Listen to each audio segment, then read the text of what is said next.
الحمد لله نحمده ونستعينه ونؤمن به ونتوكل عليه ونعوذ بالله من شرور انفسنا ومن سيئات اعمالنا من يهده الله فلا مضل له ومن يضلل فلا هادي له واشهد ان لا اله الا الله وحده لا شريك له واشهد ان محمدا عبده ورسوله ارسله بالهدى ودين الحق ليظهره على الدين كله ولو كره المشركون اللهم صل على محمد وعلى ال محمد كما صليت على ابراهيم وعلى ال ابراهيم انك حميد مجيد اللهم بارك على محمد وعلى ال محمد كما باركت على ابراهيم وعلى ال ابراهيم انك حميد مجيد اما بعد فان خير الكلام كلام الله وخير السنن سنن محمد صلى الله عليه وسلم وشر الأمور محدثاتها وكل محدثة بدعة وكل بدعة ضلالة وكل ضلالة في النار أعوذ بالله من الشيطان الرجيم بسم الله الرحمن الرحيم يا أيها الذين آمنوا اتقوا الله حق تقاته ولا تموتن إلا وأنتم مسلمون بسم الله الرحمن الرحيم من أجل ذلك كتبنا على بني إسرائيل أنه من قتل نفسا بغير نفس أو فساد في الأرض فكأنما قتل الناس جميعا ومن أحياها فكأنما أحيا الناس جميعا ولقد جاءتهم رسلنا بالبينات ثم إن كثيرا منهم بعد ذلك في الأرض لمسرفون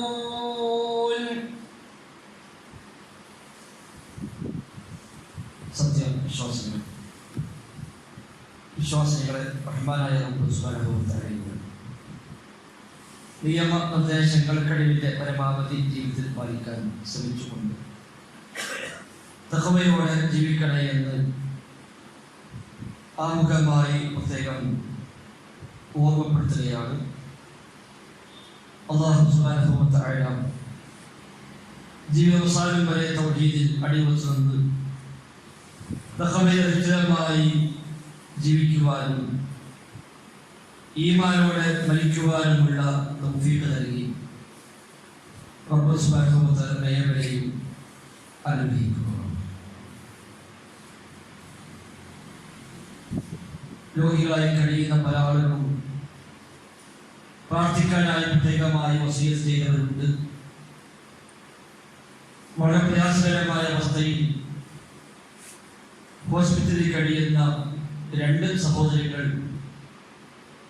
പ്രത്യേകമായി ദുആ ചെയ്യണമെന്ന് ആവശ്യപ്പെട്ടിരിക്കുന്ന അല്ലാഹു തആല അവർക്കെല്ലാം ശിഫ നൽകി അനുഗ്രഹിക്കുമാറാകട്ടെ. അനുഭവിക്കുന്ന വേദനയ്ക്ക് അല്ലാഹു പരിപൂർണമായ പ്രതിഫലം നൽകി അനുഗ്രഹിക്കുമാറാകട്ടെ. താങ്ങാൻ കഴിയാത്ത പരീക്ഷകളിൽ നിന്ന് റബ്ബ് സുബ്ഹാനഹു വ തആല ഏവരെയും കാത്ത് രക്ഷിക്കുമാറാകട്ടെ. കഴിഞ്ഞ ഖുത്ബകളിൽ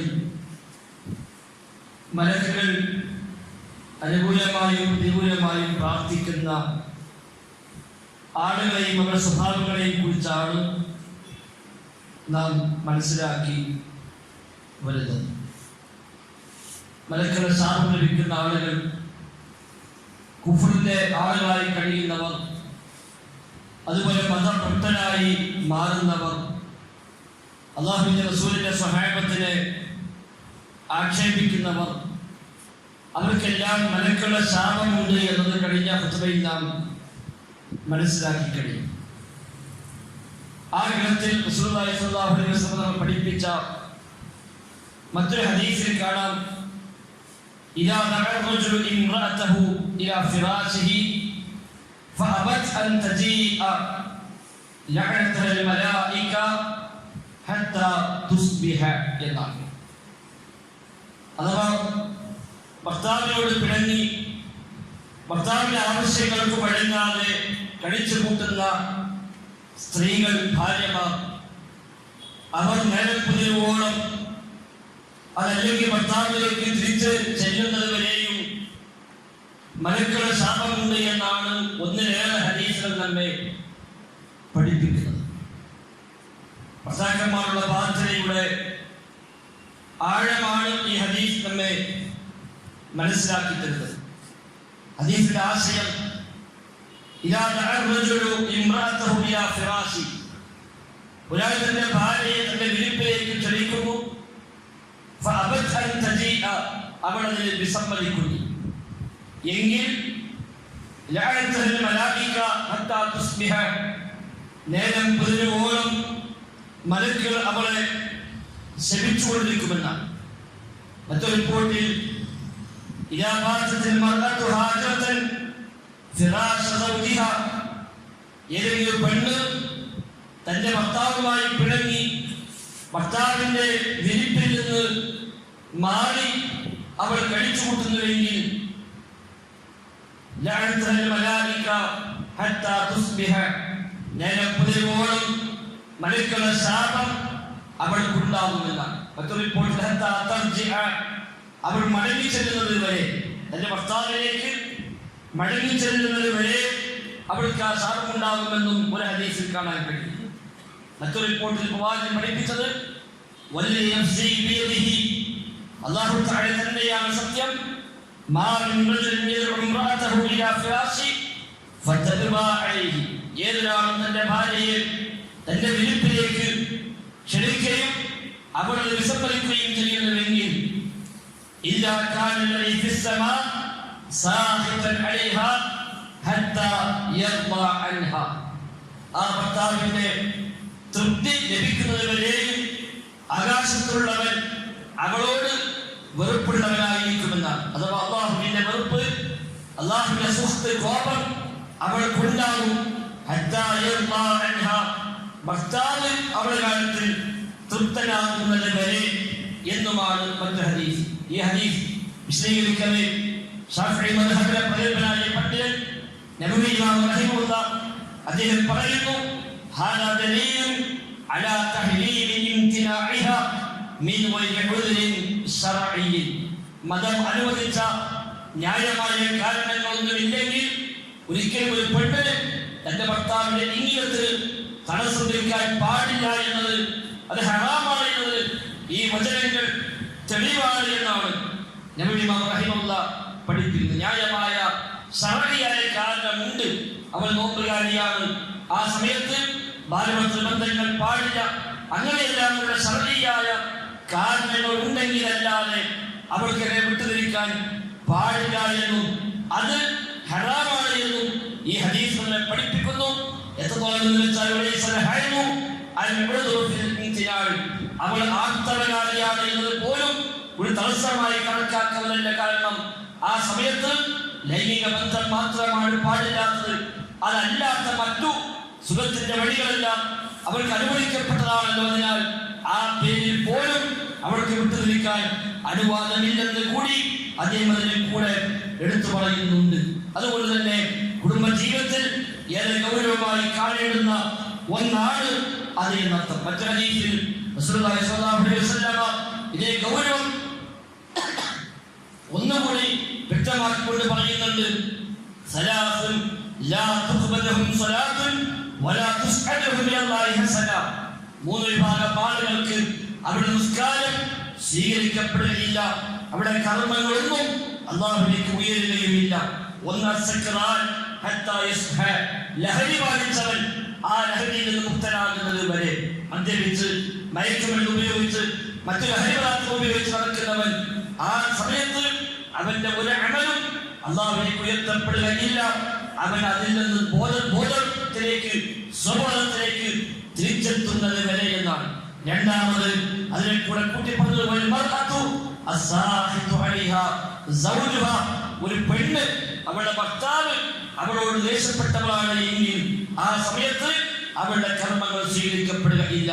മൂന്നാമത് തന്റെ യജമാനിൽ നിന്ന് ഒളിച്ചോടിപ്പോയ ഒരു അടിമ ആ യജമാനിലേക്ക് തിരിച്ചെത്തുന്നത് വരെയും അവന്റെ കർമ്മങ്ങളും സ്വീകരിക്കപ്പെടുകയില്ല. മൂന്ന് കാര്യങ്ങൾ ഒന്നിച്ചാണ് റസൂലുള്ളാഹി സ്വല്ലല്ലാഹു അലൈഹി വസല്ലമ ഈ ഹദീസിൽ പഠിപ്പിച്ചത്.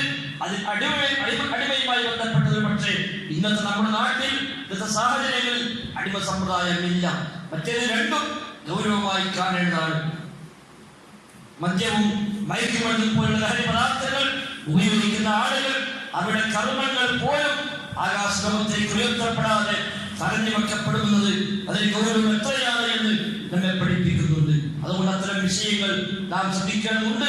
വിശുദ്ധ ഖുർആൻ തന്നെയും സ്വാലിഹായ സ്ത്രീകളുടെ ലക്ഷണം പറഞ്ഞപ്പോൾ 34-ാമത്തെ വചനം ശരിയായ വിശ്വാസികളായ സ്വാലിഹികളായ സ്ത്രീകൾ എന്നാൽ അനുസരണയുള്ളവരാണ് എന്നാണ് ലക്ഷണമായി. ഭർത്താവിനെ അനുസരിക്കുന്ന അനുസരണശീലമുള്ളവരാണ് സ്വാലിഹാത്തായ സ്ത്രീകൾ എന്നാണ് ആ ആയത്തിൽ അല്ലാഹു തആല പഠിപ്പിക്കുന്നതിനെ കൂടെ നമ്മൾ കൂട്ടി വായിക്കാം. മറ്റൊന്ന് റസൂലുള്ളാഹി സ്വല്ലല്ലാഹു അലൈഹി വസല്ലമ മലക്കുകളെ സാമീപ്യം ലഭിക്കുന്ന കാര്യമായി പഠിപ്പിച്ച ഒന്ന് മറ്റൊരു വിശ്വാസിക്ക് നേരെ ആയുധം ചൂണ്ടുന്നവൻ എന്നാണ്. കൊല്ലുന്നവൻ എന്നല്ല, ആയുധം ചൂണ്ടുന്നവൻ. തമാശയായിട്ടാണെങ്കിൽ പോലും ഒരാൾക്കെതിരെ ആയുധം ചൂണ്ടാൻ അനുവാദമില്ല. നബി തങ്ങൾ പറഞ്ഞു, മൻ അശാറ ഇലാ അഖീഹി ബിഹദീദത്തിൻ, ആരെങ്കിലും തന്റെ സഹോദരനെ ഒരു ആയുധവുമായി ചൂണ്ടിക്കഴിഞ്ഞാൽ ഫഇന്നൽ മലായികത തൽഅനഹു, മലക്കുകൾ അവനെ ശപിക്കും. വഇൻ കാന അഖാഹു ലിഅബീഹി വഉമ്മിഹി, അവന്റെ ഉമ്മയും ബാപ്പയുമായി അവൻ ജനിച്ച നേരെയുള്ള സഹോദരനാണെങ്കിൽ പോലും ഒരു അന്യന്റെ നേരെയില്ല, ഏതെങ്കിലും ഒരാളുടെ നേരെയില്ല, സ്വന്തം ചേട്ടന്റെ നേരെ, സ്വന്തം അണിയന്റെ നേരെയാണെങ്കിൽ പോലും അവന് മലക്കുകളുടെ ശാപമുണ്ട് എന്നാണ്. കേവലം ഒരു ആയുധം ചൂണ്ടുന്നതിനെ പറ്റിയാണ് ഇത് പഠിപ്പിക്കുന്നതെങ്കിൽ പിന്നെ ആയുധം ഉപയോഗിക്കലും കൊലപാതകം നിർവഹിക്കലും ഒക്കെ എത്രമാത്രം ഗൗരവമാണ് എന്ന് പറയേണ്ടതില്ല. വിശുദ്ധ ഖുർആനിൽ തിരുസുന്നത്തിൽ ധാരാളമാണ് കൊലപാതകവുമായി ബന്ധപ്പെട്ട ഗൗരവങ്ങൾ പഠിപ്പിക്കുന്ന വചനങ്ങൾ നമുക്ക് കാണാൻ സാധിക്കുന്നത്. ഇവിടെ കൊലപാതകമൊന്നുമല്ല, ആയുധം ചൂണ്ടൽ പോലും സ്വന്തം ആളുകൾക്ക് നേരെ, സഹോദരന് നേരെ, മറ്റാൾക്ക് നേരെയാണെങ്കിലും ശരി ആയുധം എടുത്ത് ചൂണ്ടുന്നുവെങ്കിൽ, തമാശയാണെങ്കിൽ പോലും അതുപോലും മലക്കുകളെ ശാപം ലഭിക്കാൻ കാരണമാണ് എന്നാണ് ഈ ഹദീസ് നമ്മെ പഠിപ്പിക്കുന്നത്. കാരണം ഒരുപക്ഷെ തമാശയാണെങ്കിലും അത് പിന്നീട് കാര്യമായി മാറിയേക്കാം.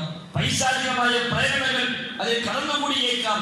അതുവഴി അവന്റെ എല്ലാം നഷ്ടപ്പെടാൻ അത് നിമിത്തമാവുകയും ചെയ്തേക്കാമെന്നാണ് അതിന്റെ കാരണമായി ആയത്തുകളെയും ഹദീസുകളെയും അടിസ്ഥാനത്തിൽ പണ്ഡിതന്മാർ പരിചയപ്പെടുത്തുന്നത്. വിശുദ്ധ ഖുർആൻ തന്നെയും ഒരാളെ കൊല്ലുന്നുവെങ്കിൽ അവന് 4 തരം ശിക്ഷകളെയാണ് പരിചയപ്പെടുത്തുന്നത്. സൂറത്തുൽ നിസാഇലെ 93-ാമത്തെ വചനത്തിൽ നമുക്ക് കാണാൻ കഴിയും. അഥവാ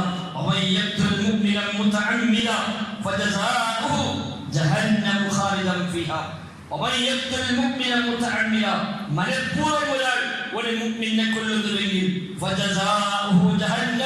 അവന്റെ പ്രതിഫലം നരകമാണ്. അതിലവൻ ശാശ്വതനാണ്. അല്ലാഹു അവനോട് കോപിച്ചിരിക്കുന്നു, അവനെ ശപിച്ചിരിക്കുന്നു, അവന് വമ്പിച്ച ശിക്ഷ തയ്യാറാക്കി വെച്ചിരിക്കുന്നു. 4 കാര്യമാണ്. ഒന്ന്, ശാശ്വതനായ നരകത്തിലാണ്. 2, അല്ലാഹുവിന്റെ കോപം അവനുണ്ട് എന്നാണ്. 3-ാമതായി അല്ലാഹുവിന്റെ ശാപമുണ്ട്, അവന്റെ അഴത്ത് ശാപമുണ്ട്, അവന്റെ റഹ്മത്തിൽ നിന്ന് അവൻ അങ്ങേറ്റം വിദൂരമായി മാറുമെന്നർത്ഥം. 4-ാമതായി അവന് വേണ്ടി വമ്പിച്ച ശിക്ഷകളിൽ അല്ലാഹു തആല പ്രത്യേകമായി ഒരുക്കി വെച്ചിട്ടുണ്ട്. അത്രമാത്രം ഗൗരവമാണ് ഒരാളെ കൊല്ലുക. ഇന്നത്തെ കാലങ്ങളിൽ കൊലപാതകം വർദ്ധിച്ചു വരികയാണ്. സ്വന്തം മക്കളെ പോലും കൊല്ലുന്ന വാർത്തകൾ മനുഷ്യൻ വായിച്ച് തള്ളിപ്പോകുന്നിടത്താണ് ഇന്നുള്ളത്. ആ നിലയ്ക്ക് അങ്ങോട്ടും ഇങ്ങോട്ടും കൊല്ലുന്ന കൊലപാതകമെന്ന് ഒരു ഗൗരവമായി കാണുക പോലും ചെയ്യാത്ത തലത്തിലേക്ക് ആളുകൾ അധപതിക്കുന്നുവെന്ന് ഇതിന് ഗൗരവം നമ്മൾ ചിന്തിക്കേണ്ടതുണ്ട്. ഖുർആനിൽ ശിർക്കിന്റെ കൂടെയാണ് ഈ കൊലപാതകത്തെ എടുത്തു പറഞ്ഞത്. വല്ലദീന ലാ യദഊന മഅല്ലാഹി ഇലാഹൻ ആഖർ വലാ യഖ്തുലൂന നഫ്സല്ലതി ഹറമല്ലാഹു ഇല്ലാ ബിൽഹഖ്. ഖുർആനിൽ റഹ്മാന്റെ അടിമകളുടെ ശരിയായ വിശ്വാസികളുടെ ലക്ഷണം പറഞ്ഞെടുത്ത് ഒന്ന് തൗഹീദിന്റെ കാര്യം അല്ലാഹുവിന്റെ കൂടെ ഒരു ആരാധനയോടും പ്രാർത്ഥിക്കാത്തവർ, അതിന്റെ കൂടെയാണ് അല്ലാഹു ഹറാമാക്കിയ പവിത്രമാക്കിയ ഒരു ശരീരത്തെ കൊല്ലാത്തവരുമാകുന്നു അവരെന്ന് ശിർക്കിന്റെ കൂടെയാണ് ഈ കൊലപാതകം എടുത്തു പറഞ്ഞത്.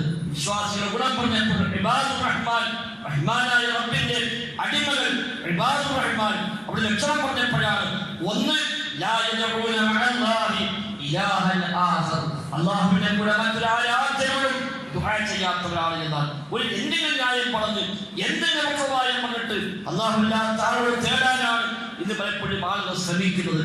എന്നാൽ വിശ്വാസികളുടെ ഇബാദുർ റഹ്മാന്റെ ലക്ഷണമായി പറഞ്ഞതാണ് ലാ യദഊന മഅല്ലാഹി ഇലാഹൻ ആഖർ, അല്ലാഹുവിന്റെ കൂടെ മറ്റൊരു ആരാധനയോടും അവർ ദുആ ചെയ്യുകയില്ല, അവർ തേടുകയില്ല എന്നാണ് അവിടെ ഒരു ലക്ഷണം. മറ്റൊരു ലക്ഷണം പറഞ്ഞതോ വലാ യഖ്തുലൂൻ, അവർ കൊല്ലുകയില്ല എന്നാണ്. കൊലപാതകം നടത്താത്തവരാണ്. അപ്പോൾ ശിർക്ക് എന്ന ഏറ്റവും വമ്പിച്ച തിന്മയുടെ കൂടെയാണ് കൊലപാതകം എന്ന തിന്മയെ അല്ലാഹു തആല ആയത്തിൽ എടുത്തു പറഞ്ഞിരിക്കുന്നത്. അതൊക്കെ അതിന്റെ ഗൗരവത്തെ സൂചിപ്പിക്കുന്നു. ഈ ഞാൻ സൂചിപ്പിക്കുന്ന ഹദീസിൽ കൊലപാതകമല്ല, നേരെ മറിച്ച് തന്റെ സഹോദരന് നേരെ, വിശ്വാസിയായ സഹോദരന് നേരെ ആയുധം ചൂണ്ടുന്നുവെങ്കിൽ അതുപോലും മലക്കുകളെ ശാപം ലഭിക്കാൻ നിമിത്തമാകുമെങ്കിൽ പിന്നെ കൊല്ലുന്നതിനെ കുറിച്ച് പറയേണ്ടതുണ്ടോ? റസൂലുള്ളാഹി സ്വല്ലല്ലാഹു അലൈഹി വസല്ലമ ഒരു ഹദീസിൽ പഠിപ്പിച്ചു, ലസവാലു ദുനിയ അഹ്വന അലല്ലാഹ് മിൻ ഖത്ലി റജുലിൻ മുസ്ലിമിൻ. ലസവാലു ദുനിയ, ദുനിയാവ് മുഴുവനും അങ്ങ് തകർന്നു പോവുക എന്നതാണ് അഹ്വന അലല്ലാഹ്, അല്ലാഹുവിന് അത് നിസ്സാരമാണ്. മിൻ ഖത്ലി റജുലിൻ മുസ്ലിമിൻ, വിശ്വാസിയായ മനുഷ്യനെ കൊല്ലുന്നതിനേക്കാളും അല്ലാഹുവിന് നിസ്സാരമായിട്ടുള്ളത് ദുനിയാവ് മൊത്തം നശിച്ച് തകർന്നടിഞ്ഞു പോകലാണ് എന്നാണ്. ദുനിയാവ് മൊത്തം തകരലാണോ, ഒരാൾ കൊല്ലപ്പെടലാണോ വലുതെന്ന് ചോദിച്ചാൽ ഒരാൾ കൊല്ലപ്പെടലിനെയാണ് അല്ലാഹു തആല വലിയ കാര്യമായി കാണുന്നത് എന്നർത്ഥം. പഠിപ്പിക്കുന്നത് കാണാൻ കഴിയും.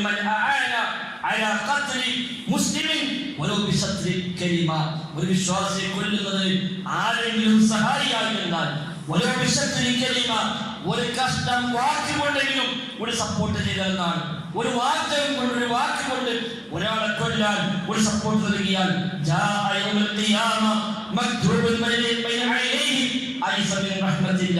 നാളെ പരലോകത്തവൻ വരുമ്പോൾ അവന്റെ കൺമുമ്പിൽ എഴുതപ്പെട്ടിരിക്കും അല്ലാഹുവിന്റെ റഹ്മത്തിൽ നിന്ന് നിരാശപ്പെടുന്നവനാണ് ഇവൻ. ആശിക്കേണ്ടതില്ല, അല്ലാഹുവിന്റെ റഹ്മത്തിൽ കിട്ടുമെന്ന് ആശ വേണ്ട എന്ന് അവന്റെ കൺമുമ്പിൽ എഴുതപ്പെട്ടവനായി നാളെ പരലോകത്തിൽ വരും. ഒരു വാക്കുകൊണ്ടെങ്കിലും ഒരാളെ കൊല്ലുന്നതിന് സപ്പോർട്ടായി എന്നാണ് ആ ഹദീസിൽ പഠിപ്പിക്കുന്നത്. മറ്റൊരു ഹദീസിൽ പ്രവാചകൻ പറഞ്ഞു, നാളെ പരലോകത്ത് ആദ്യമായി തീർപ്പ് കൽപ്പിക്കപ്പെടുക രക്തത്തിന്റെ വിഷയത്തിലാണ്. രക്തം ചിന്തിയ അഥവാ മറ്റവരെ കൊന്ന വിഷയങ്ങളിലാണ് നാളെ പരലോകത്ത് ആദ്യമായി തീർപ്പ് കൽപ്പിക്കപ്പെടുക.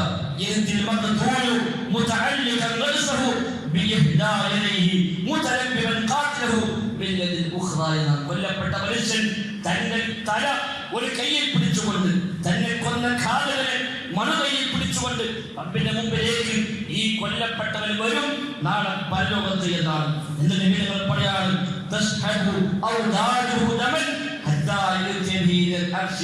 അവന്റെ നരമ്പുകളിൽ നിന്ന് രക്തം ചെല്ലുന്ന അവസ്ഥയാണ് വരിക. തല കയ്യിൽ പിടിച്ച് തന്റെ ഘാതകനെ മറ്റേ കൈ കൊണ്ട് പിടിച്ച് അവനെ കൂട്ടി റബ്ബിന്റെ മുമ്പിലേക്ക് വരുന്നു.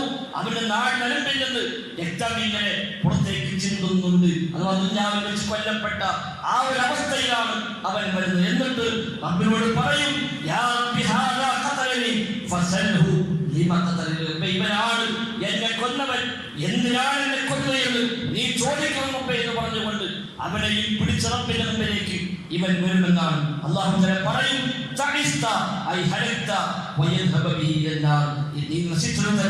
നീ നശിച്ചു തന്നെ എന്ന് പറഞ്ഞുകൊണ്ട് അവനെ നരകത്തിലേക്ക് എറിയപ്പെടുമെന്നാണ് ഹദീസിന്റെ ബാക്കി ഭാഗത്ത് പഠിപ്പിക്കപ്പെടുന്നത്. അത്രമാത്രം ഗൗരവമാണ് കൊലപാതകം നടത്തും. നിസ്സാരമായ കാര്യങ്ങൾക്ക് വേണ്ടി, രാഷ്ട്രീയ പകപോക്കലിന് വേണ്ടി, മറ്റു പല കാര്യങ്ങൾക്ക് വേണ്ടി, അന്ധവിശ്വാസങ്ങളുടെ പേരിൽ എല്ലാ കൊലപാതകങ്ങൾ നാട്ടിൽ നടന്നുകൊണ്ടിരിക്കുകയാണ്. അതിന് ഗൗരവമാണ് ചിന്തിക്കുന്നില്ല.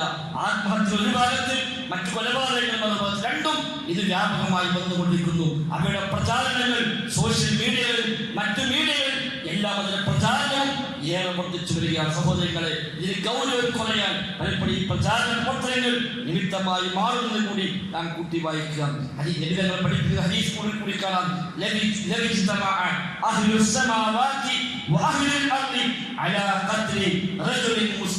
മുസ്ലിമായ മനുഷ്യന്റെ കൊലയിൽ ആകാശലോകത്തുള്ളവരും ഭൂമിലോകത്തുള്ളവരുമായ മുഴുവൻ പേരും പങ്കുചേർന്നിട്ടാണ് ഒരാളെ കൊന്നതെങ്കിൽ, ആകാശത്തുള്ള മുഴുവൻ ആളുകളും ഭൂമിയിലുള്ള മുഴുവൻ ആളുകളും എല്ലാവരും ചേർന്നിട്ടാണ് ഒരാളെ കൊന്നത് എങ്കിൽ അവനെ മുഴുവൻ അല്ലാഹു തആല നരകത്തിൽ പ്രവേശിപ്പിക്കുമെന്നാണ്. ഒരാളെ കൊല്ലാൻ കോടാനുകോടി മനുഷ്യന്മാർക്ക് പങ്കുണ്ടെങ്കിൽ അവർ മുഴുവൻ നരകത്തിൽ പോകാൻ ആ കൊലപാതകം മതി എന്ന് ഈ ഹദീസ് പഠിപ്പിക്കുന്നു. സഹോദരങ്ങളെ, ഇതൊക്കെ ഇതിന്റെ ഗൗരവത്തെ നമ്മെ ചൂണ്ടിക്കാണിക്കുന്നു. അതിനാൽ തിന്മകൾ, വിശിഷ്യ റബ്ബിന്റെ ശാപമേൽക്കുന്ന, മലക്കുകളുടെ ശാപമേൽക്കുന്ന നരകം നിർബന്ധമാണ് പഠിപ്പിക്കപ്പെടുന്ന തിന്മകളുമായി ഒരു നിരക്കുമുള്ള സന്ധിയാവൽ. ഒരുപക്ഷെ നിരക്കുന്ന തിന്മ ചെയ്തില്ലെങ്കിൽ പോലും അതിൽ സപ്പോർട്ട് ചെയ്യും. അത്തരം കൊലയാളി പാർട്ടികൾക്ക്, പ്രസ്ഥാനങ്ങൾക്ക് ഒരുപക്ഷെ സപ്പോർട്ട് ചെയ്യും പോലും ഈ ഗണത്തിൽ വലിയ നാം ഗൗരവമായി ആലോചിക്കുക. അതുകൊണ്ട് തിന്മയിൽ നിന്ന് പൂർണ്ണമായും മാറുന്നത് റബ്ബിന്റെ ഉത്തരാസന്മാരായി മാറാൻ നാം പരിശ്രമിക്കുക. അല്ലാഹു തആല തൗഫീഖ് നൽകി അനുഗ്രഹിക്കുമാറാവട്ടെ.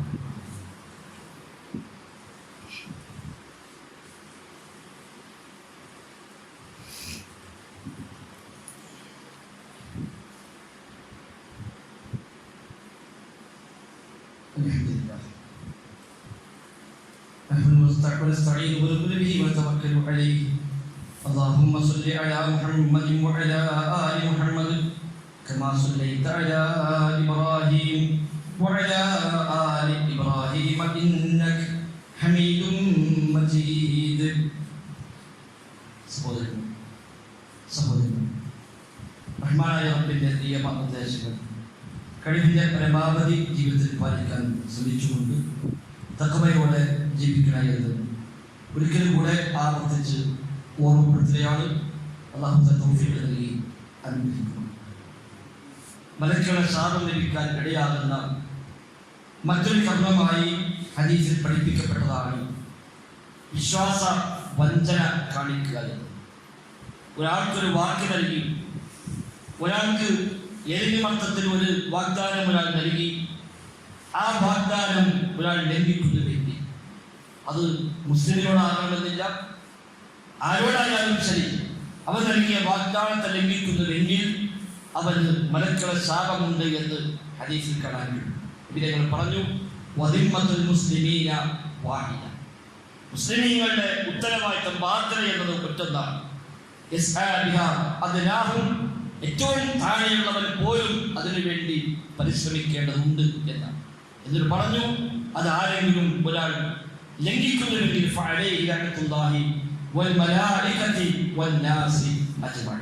അവന്റെ മലക്കുകളുടെ ശാപമുണ്ട്, അല്ലാഹുവിന്റെ ശാപമുണ്ട്, മൊത്തം മനുഷ്യരുടെയും ശാപത്തിന് അത് നിമിത്തമായി മാറുമെന്ന് പഠിപ്പിക്കപ്പെടും. പ്രവാചക കാലഘട്ടത്തിലൊക്കെ പലപ്പോഴും അഭയം തേടി വരുന്ന ശൈലിയുണ്ട്. അതുമായി ബന്ധപ്പെടുത്തിയ പ്രവാചക ഈ ഹദീസ് പഠിപ്പിച്ചത് അഭയം പ്രാപിച്ചുകൊണ്ട് വരും. അപ്പൊ അല്ലാഹുവിന്റെ നാമത്തിൽ അവർ അഭയം നൽകും. അങ്ങനെ അഭയം നൽകിയ ഒരാളെ പിന്നെ ആക്രമിക്കാനോ മർദ്ദിക്കാനോ പാടില്ല എന്നത് അവിടെ അംഗീകരിക്കപ്പെട്ട നിയമമായിരുന്നു. അവിശ്വാസികൾ പോലും പലപ്പോഴും വന്ന് മുസ്ലിമീങ്ങളുടെ അഭയത്തിൽ അവർ പ്രവേശിക്കാറുണ്ട്.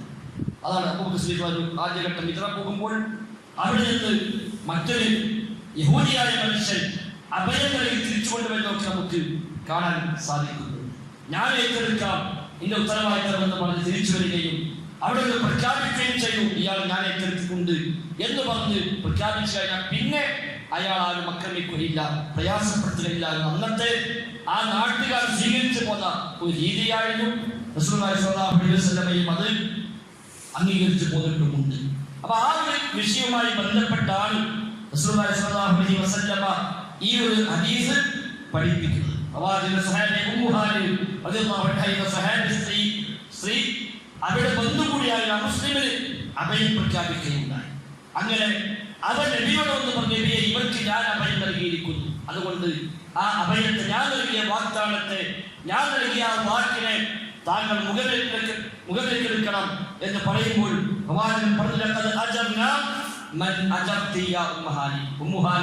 നിങ്ങൾ അഭയം നൽകിയവർക്ക് ഞാൻ അഭയം നൽകാൻ തയ്യാറാണ്. ഒരു പെണ്ണ് കൊടുത്ത അഭയം, ഒരു പെണ്ണ് നൽകിയ വാക്ക് അതിനെപ്പോലും ഗൗരവമായി കണ്ടുവെന്നർത്ഥം. അങ്ങനെ അഭയം നൽകാൻ പറ്റില്ലെന്ന് പറഞ്ഞ് ലംഘിക്കുകയല്ല ചെയ്യുന്നത്. അപ്പൊ അത്രയേറെ വാക്കുകൾക്ക് പ്രകടിപ്പിക്കുന്നതാണ് ഇസ്ലാമിന്റെ അടിസ്ഥാനം എന്നർത്ഥം. വാഗ്ദാനങ്ങൾ പാലിക്കുക, വിശ്വസിച്ചാൽ അത് കാത്തു സൂക്ഷിക്കുക എന്നത് ഇസ്ലാമിന്റെ അടിസ്ഥാനമായി തന്നെയാണ് പഠിക്കുന്നത്. അതിന് ശരിയാണെങ്കിലും ശരി, ശത്രുവിനോടാണെങ്കിലും ശരി, ആരോടാണെങ്കിലും ശരി, പറഞ്ഞ വാക്കുകളെ, കൊടുത്ത വാഗ്ദാനങ്ങളെ പാലിക്കാൻ ബാധ്യസ്ഥരാണ്. കപട വിശ്വാസികളെ ലക്ഷണം പറഞ്ഞെടുത്ത് 3 കാര്യം എടുത്തു പറഞ്ഞപ്പോൾ ഒന്ന് പറഞ്ഞത് എന്നാണ്. വാഗ്ദാനം ചെയ്താൽ അവൻ ലംഘിക്കും,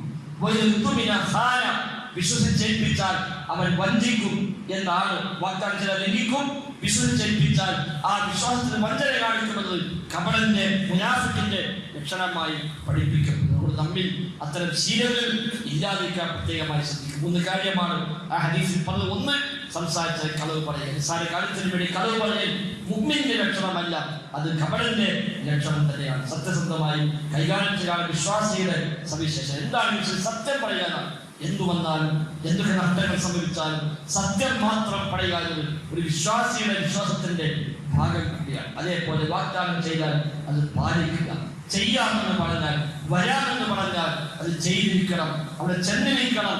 അതല്ലെങ്കിൽ അവരെ ബോധ്യപ്പെടുത്തി ശരിയായ ഉദരണ്ടെങ്കിൽ ആ ന്യായങ്ങളെ ബോധ്യപ്പെടുത്താൻ അവർ ശ്രദ്ധമാകേണ്ടതുണ്ട്. അതല്ലാതെ എന്തു വാക്കും നൽകുക, ഒന്നും പാലിക്കപ്പെടാതിരിക്കുക അതല്ല. കഴിയുന്ന കാര്യം ഏറ്റെടുത്താൽ മതി, ഏൽക്കുന്ന കാര്യം ചെയ്യാൻ കൂടി പ്രത്യേകമായി ശ്രദ്ധിക്കേണ്ടതുണ്ട്. അതേപോലെ